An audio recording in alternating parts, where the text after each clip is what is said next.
juga bisa menegur berulang-ulang. Ya, sebelum kita bahas tentang materi apa sekarang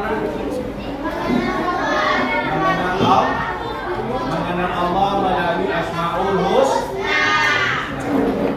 Berarti anak bapak belum siap untuk pelajaran lagi ini.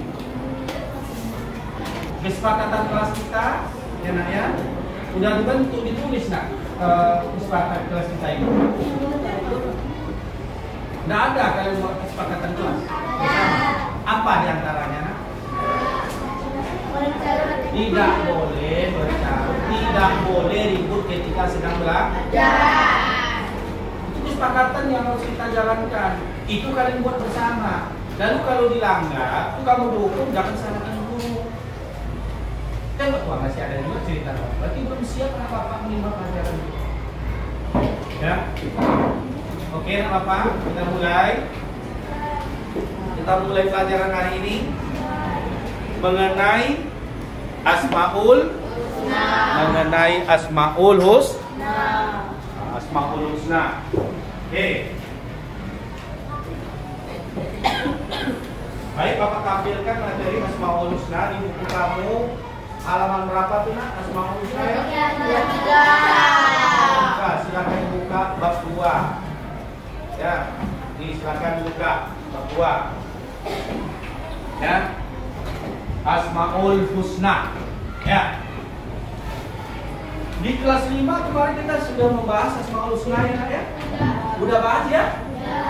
Asmaul Husna. Cuman yang hari ini cuman kita bahas 4 saja. Tidak semua. Berapa jumlah Asmaul Husna ya? 99. Nah, mungkin kita bahas satu persatu sebanyak 99 orang. Cuman hanya beberapa saja kita bahas. Kelas 5 kemarin Asmaul Husna apa ini? Masih ada apa dibahas? Ayo. Al-Mukmin. Al-Muhyi ya. Maha hidup. Kalau di Al-Ba'ad, Al-Qayyum, Al-Qayyum yang maha berdiri sendiri, Al-Ba'as membangkitkan apa lagi? Dan lain sebagainya. Di kelas 4 masih ingat bapak itu Al-Malik, Al-Mu'min. Jadi yang kita bahas sekarang ada 4 saja. Coba perhatikan baik. Al-Ghaffar, Maha Pengampun, Al-Afu, Maha Pemaaf, Al-Wahid, Maha Tunggal atau Maha Esa, As-Somad, Maha dikukuhkan atau tempat meminta. Masing-masing ayat ini masuk. Bahkan ini surah pemilihan kita, apalagi yang namanya Al-As-Somad ini. Bahkan tertera dalam surat apalan kita dalam surat Al-Ikhlas. Jadi perlu kita bahas hari ini. Nah, oke, sebelum itu yang kita lanjutkan materinya perlu kalian catat baik tujuan pembelajaran kita. Nah, ini target yang harus dicapai ini dalam Asmaul Husna ini bapak. Ya, target yang harus dicapai yaitu yang pertama, setelah mempelajari materi ini kalian diharapkan mampu satu, menjelaskan arti dan makna Asmaul Husna, Al-Ghaffar, Al-Afu, Al-Wahid, Al-As-Somad. Lanjut. Nah, ini kalau penting nih. Kita dibahas sebetulnya nih. Ini hasil dari kita ini berdiferensiasi dengan Asmaul Husna. Asmaul berdiferensiasi produk. Yang lain perhatikan baik. Ini yang dihasilkan nanti. Membuat karya berupa menulis Asmaul Husna Al-Ghaffar seperti kaligrafi atau kolase seperti itu, kolase itu. Tapi itu gambar binatang. Kolase itu diarahkan nanti kepada Asmaul Husna. Kalau tahun kemarin, itu kolase juga. Kolase itu bisa berupa daun-daunan, bisa biji-bijian, bisa jagung, bisa kacang hijau, bisa kacang tanah. Itu yang dihasilkan nanti. Dari Asmaul Husna itu nanti bisa dihasilkan pelimanya, ya, melalui diferensiasi produk namanya. Ya, atau nanti hasilkan itu kaligrafi atau kolase. Perhatikan baik. Kemudian selanjutnya yang ketiga, nah ini melafalkan Asmaul Husna, Al-Ghaffar, Al-Afu, Al-Wahid, As-Somad dengan baik dan dan yang keempat, terbiasa bersikap menumbuhkan sikap mandiri dan bertanggung jawab. Apa hubungan dengan Asmaul Husna ini menumbuhkan sikap mandiri dan bertanggung jawab? Kita bahas nanti. Oke, pada bab 1, nah masih ingat kemarin apa pembahasan kita? Bab 1, apa pembahasan kita? Ya, kan? Oke. Buka buku saya. Buka. Kamu cerita.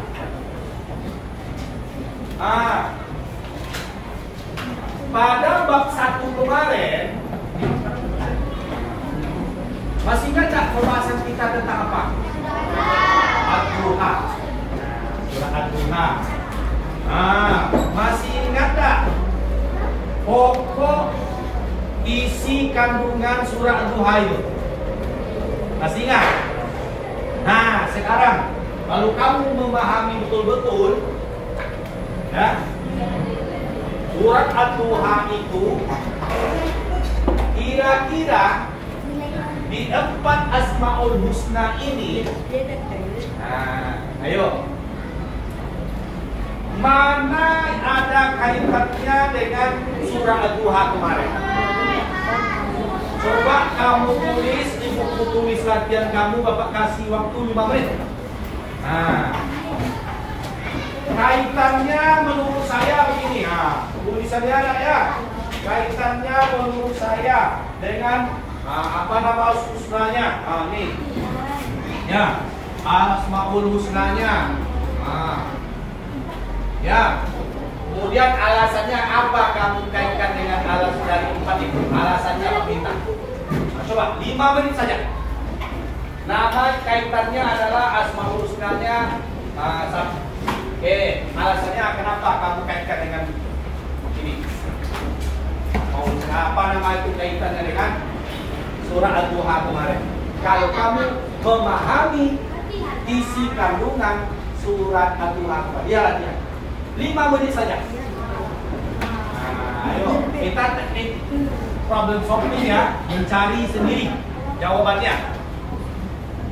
Kita menggunakan teknik problem solving. Kalau kamu bisa memahami isi kandungan surah Ad-Duha, tentu kamu bisa memahami kaitan antara Asmaul Husna ini dengan surat Ad-Duha. Oke. Silakan, kaitan dengan materi yang telah lalu ini, materi bab 1. Oke, silakan. 3-4 menit lagi.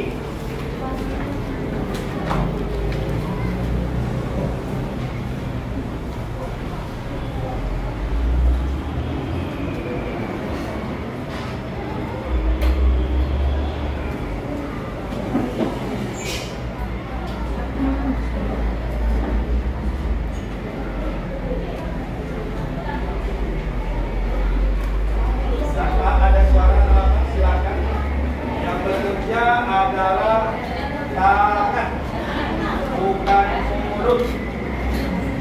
Silakan. 3,5 menit lagi. Oke. 2 menit lagi.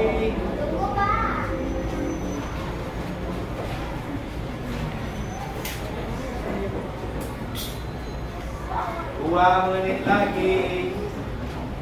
Anak bapak yang pintar. Oke. Antara yang 4 ini, mana kira-kira ada kaitannya dengan materi bab 1 surat Ad-Duha? Oke, ayo. Dan alasannya kenapa? Oke.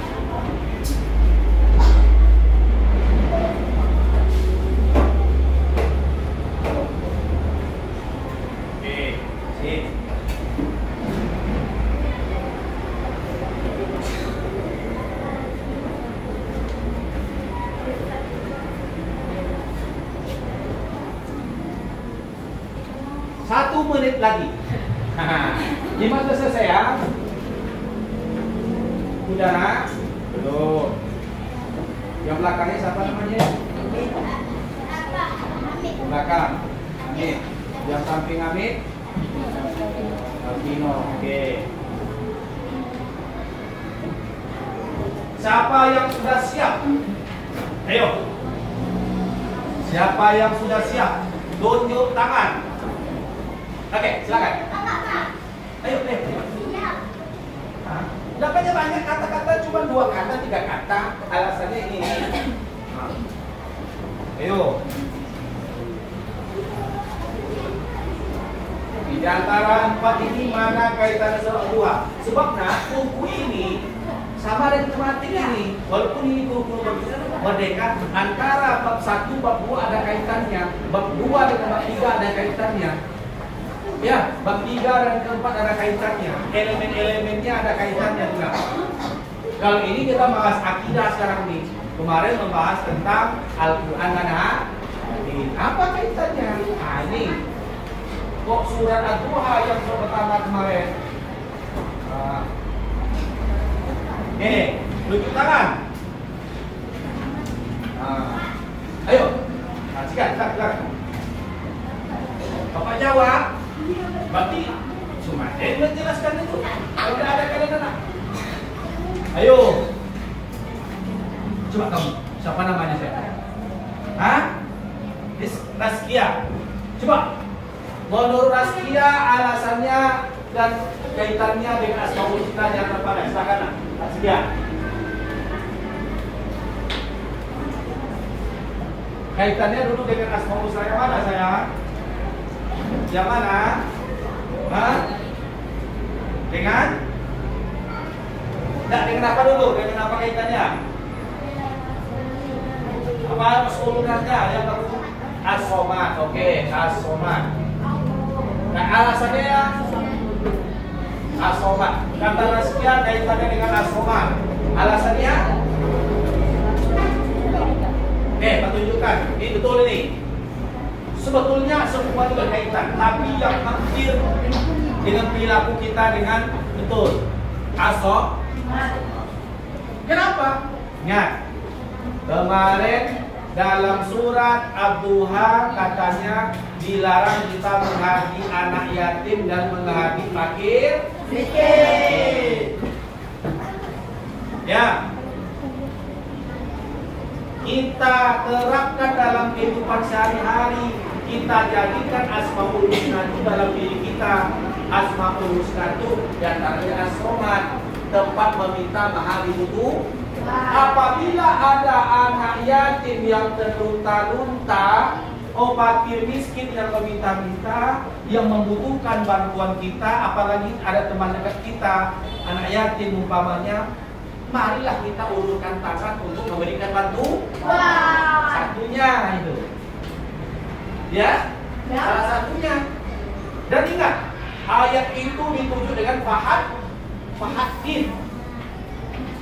Bersungguh-sungguhnya kita bersyukur atas nikmat yang diberikan oleh Allah. Kita diberikan harta yang banyak, berikan kepada orang yang membutuhkan. Itu As-Somad. Jadi dalam As-Somad ini mendidik kita supaya bersifat sosial, gemar bersedekah, karena merasa kita dibutuhkan oleh orang. Paham? Nah, kita lanjut. Sebelum kita bahas mendetail, ya sudah berjalan. Coba kita dengarkan video ini. Dengar nggak nih ya? Coba apanya speakernya agak kurang ya. Kalau kalian nggak ribut, dengar benar. Apa saja Asmaul Husna itu yang 99 itu? Dilihat aja. Silakan. Ya. Ya man huwa Allahul ladzi la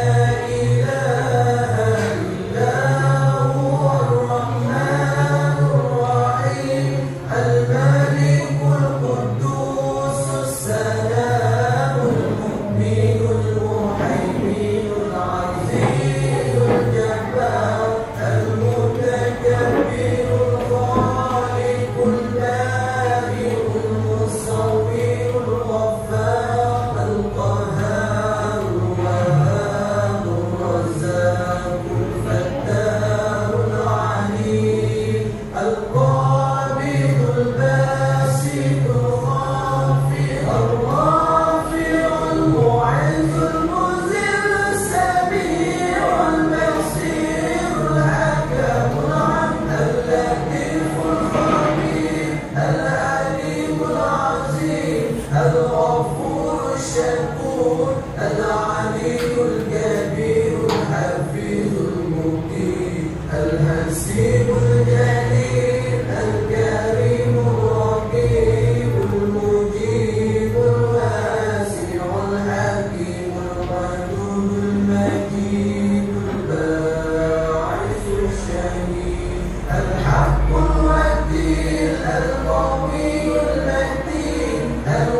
supaya fokus.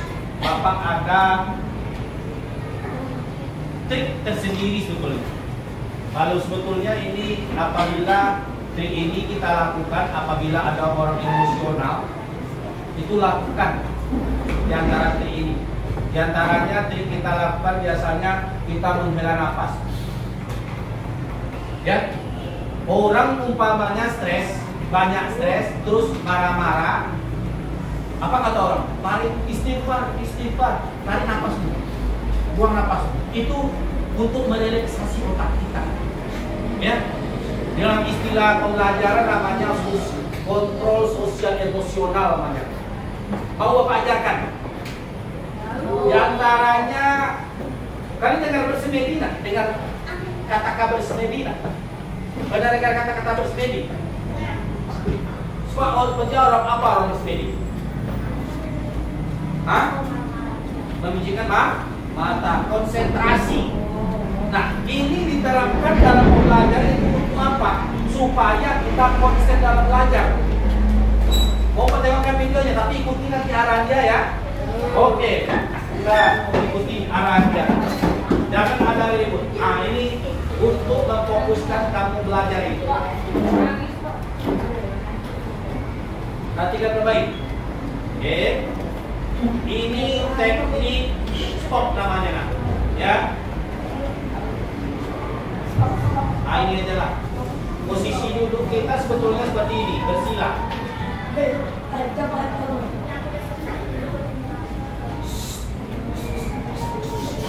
Nah, mindfulness itu konsentrasi penuh. Mari kita stop sejenak dari kegiatan apapun yang dilakukan saat ini. Tidak usah bersila, duduk seperti kamu saja. Ya, duduk senyaman mungkin, tak usah bersila seperti gambar, duduk sedemikian rupa nyaman. Ya, ini sudah dibuktikan oleh penelitian bisa membuat orang senang hati, gembira, menenangkan jiwa melalui teknik mindfulness ini, yaitu dengan stop. Stop apa artinya? Berhenti sejenak. Berhenti sejenak dalam aktivitas, lalu kita konsentrasi. Oke? Tolong ikuti arahan dia dengan musik klasik yang ada pada dia ini. Silakan. Mari kita stop sejenak dari kegiatan apapun yang dilakukan saat ini. Mari istirahatkan sejenak fisik dan mental selama kurang lebih 3 menit saja. Sebelum mulai, silakan Anda duduk senyaman mungkin. Anda bisa menggeser posisi tempat duduk agar menjadi lebih nyaman. Cobalah untuk duduk tidak membungkuk, tetap tegak, tetapi kedua bahu rileks. Rileks katanya. Mari rasakan kursi yang menopang tubuh Anda. Rasakan kedua telapak kaki bertumpu pada lantai. Letakkan tangan pada pangkuan atau di atas meja. Relax. Kemudian silakan pejamkan mata jika merasa nyaman. Atau cukup arahkan pandangan ke bawah. Relax. Amati nafas. Amati nafas yang masuk dan keluar. Bernafaslah seperti biasa. Saat bernafas, rasakan udara yang masuk dan keluar melalui hidung. Rasakan abdomen yang turun naik saat bernafas. Mari bernafas lebih pelan dan dalam. Rasakan perut mengembang dan mengepis saat bernafas. Sekarang kita akan bernafas dalam 4 4 hitungan pula. Mari kita mulai. Ambil nafas.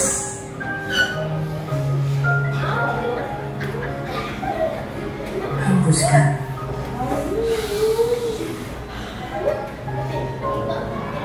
Ulangi lagi, ambil nafas dalam.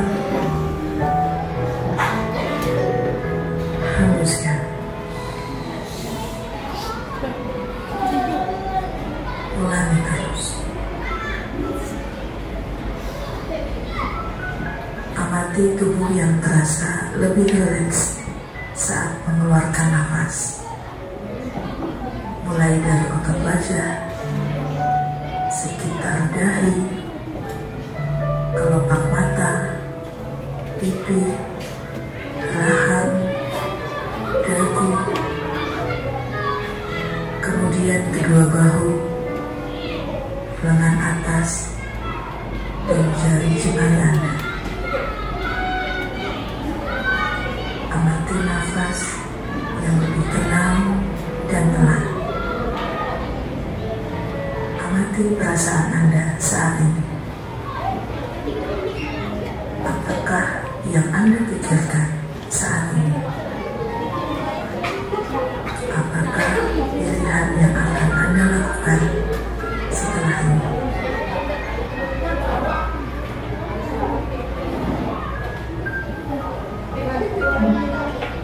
Silakan buka mata Anda perlahan. Untuk mengakhirinya, mari kita ambil nafas panjang sekali lagi dan hembuskan perlahan.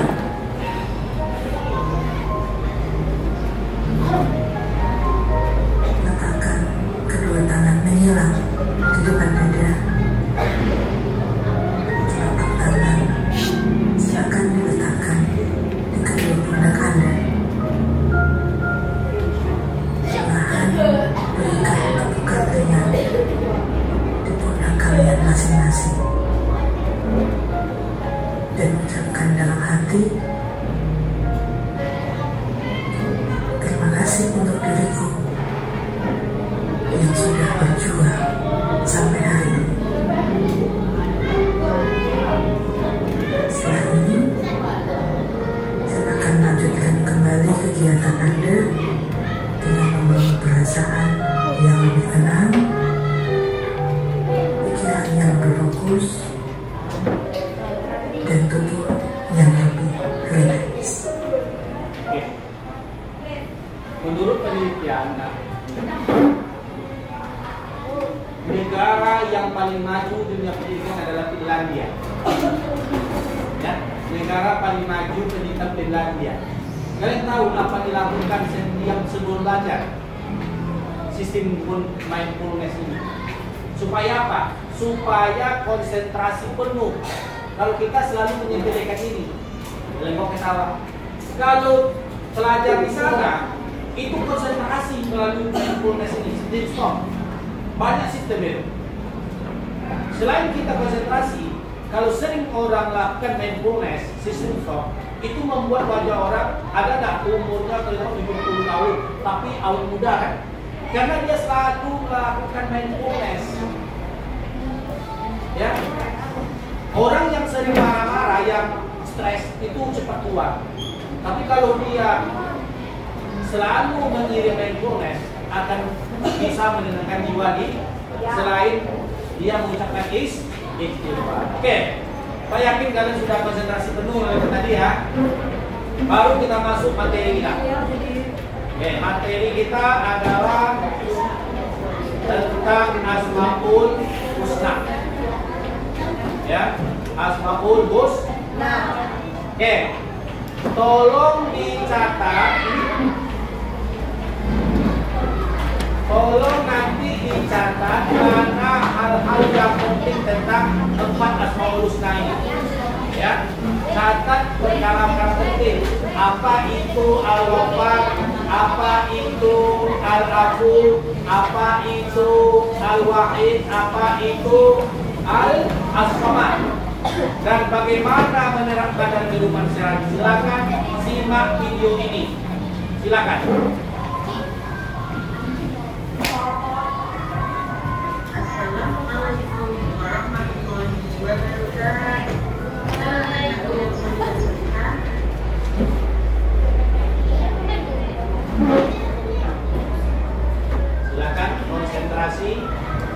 ikuti arahan dari Ibu Guru ini.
Asomat sudah Bapak singgung juga tentang, apalagi asomat itu ada kaitannya dengan surat Al-Doa kelak. Oke, siapa dapat? Sudah ditonton video tadi? Sudah ditonton. Pertama Al-Ghaffar. Coba itu coba Al-Ghaffar. Al-Ghaffar. Al-Ghaffar.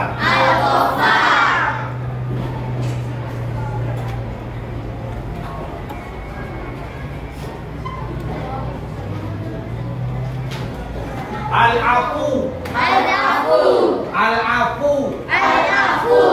Al-wa'id. Al-wa'id. As-samad. As-samad. Al-ghaffar apa artinya Dina? Al-afu. Al-wa'id. Satu maha tunggal. Sama ya, tunggal esa satu sama tuh. As-samad.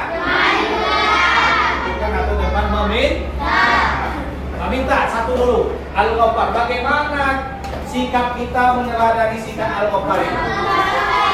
Apa? Memaafkan orang lain. Kesalahan orang lain, jangan dendam terus ya. Kalau kita mau relate bareng jangan dendam. Maafkan orang lain. Yang kedua al-afu, apa arti al-afu? Maaf maaf. Yang lain jawabnya. Bagaimana sikap kita meneladani iman kepada al-afu ini? Tidak mengganggu orang lain. Ya, jangan mengganggu orang lain ya. Berarti kita ini jahat, tak beriman kepada al-afu. Yang ketiga, al-wa'id. Maha Esa atau Maha Tung. Bagaimana cara meneladaninya? Mendirikan sholat, beribadah. Satu-satunya yang kita ibadahi adalah Allah. Pak, kita selama ini sholat ke Allah Pak, tidak ada yang lain. Nah betul, tapi masih ada sifat syirik dalam diri kita. Kalau kita masih mengandalkan, walaupun kita sholat, tapi masih ada mengandalkan benda-benda yang bertuan pada kita. Ini dalam cincin ini saya ketolong kemarin, itu sudah syirik itu nah. Berarti kita tidak beriman kepada Allah, Al-Wahid. Berarti kita menyajikan satu sandaran selain Allah. Itu kena tidak syirik itu. Percuma saja kita sholat, tapi kalau masih ada syirik dalam hati kita. Yang keempat, as-somad. Apa arti as-somad? Menguntungkan atau tempat meminta. Ayo, tadi masih ingat tak? Bagaimana meneladaninya waktu kita tadi? Hah? Asal menolong, memberikan orang yang memulangkan, bersedekah, berinfak, ya berzakat. Itu salah satu kita meneladani sikap Allah. Kata Allah berapa? As-Samad atau Maha dibutuhkan. Oke. Jadi kesimpulannya ada Bapak, marilah kita meneladani sikap-sikap Asmaul Husna yang empat tersebut dalam kehidupan sehari-hari. Oke. Untuk diferensiasi produk, perhatikan 5 meter kita. Ya. Silakan nanti, ya tidak sekarang Pak Lumput. Ya tadi kan tujuan pembelajaran adalah membuat karya kaligrafi atau kolase terserah. Mau bentuk kaligrafi ini modelnya, tapi jangan dicetak, ditulis sendiri. Siapa bisa kaligrafi sini? Itu boleh tuh. Boleh di antara dua, karena ini berdiferensiasi kita pembelajaran. Ya, pembelajaran yang berpihak kepada murid. Ya. Silakan kalian pilih, boleh bentuknya kaligrafi atau kolase. Kalau kolase, cetak seperti ini, lalu dibuat biji-bijian di situ. Nah, kalau kaligrafi, tidak boleh dicetak loh. Kalau kaligrafi kalian tulis sendiri dengan inisiatif kalian sendiri, kerangka kalian buat. Tapi kalau kolase boleh kalian print apanya kerangkanya, lalu kalian buat biji-bijian atau daun-daun. Tidak Pak, mahal Pak, tidak. Daun-daun Pak. Berapa sepuluh? Tidak harus kita mani-mani. Ini salahnya Bapak tuh. Boleh kacang hijau. Kacang hijau berapa lah tuh? Boleh murah Pak. Boleh jagung yang sudah kering itu atau daun-daunan itu. Banyak sebetulnya, nggak usah mahal. Nah besok tolong waktu P5 menjelang maraton lah besok ya, karena ini proyek ini agak lama. Ya. P5 Pak. Menjelang menerima rapor besok P5 bulan 11 ini. Nah, inilah hasil P5 kita melalui pembelajaran berdiferensiasi. Lama lagi. Apa saya? Hah? Boleh sekolah yang lain. Tidak harus yang paling boleh yang lain. Kita nanti kalau kita di sekolah kita yang besok yang selesai itu, nah, kita pampang nanti kalau kalian siapa. Coba di kelas 6 dulu, nanti Bapak. Kelas 6 dulu, Bapak pernah menugaskan ini dan alhamdulillah Bapak pamerkan di gedung PPG kemarin. Waktu Bapak ada panen karya, ada 10 orang Bapak bawa sana yang bagus-bagus. Gimana penerimaan orang di situ? Wih, siapa bikin ini? Anak murid saya. Wih, Bapak jadinya. Nah, Bapak ambil yang terbaik bagi yang itu. Yang ada punya bakat salurkanlah, ya boleh di kertas terserah, tidak harus kolase, boleh kaligrafi. Jelas? Lama lagi waktunya menjelaskan rapor. Oke, itu saja ya pembelajaran kita hari ini. Mudah-mudahan kita ini menjadi teladan yang baik bagi orang lain. Tutup. Wabillahi taufiq. Assalamualaikum warahmatullahi wabarakatuh.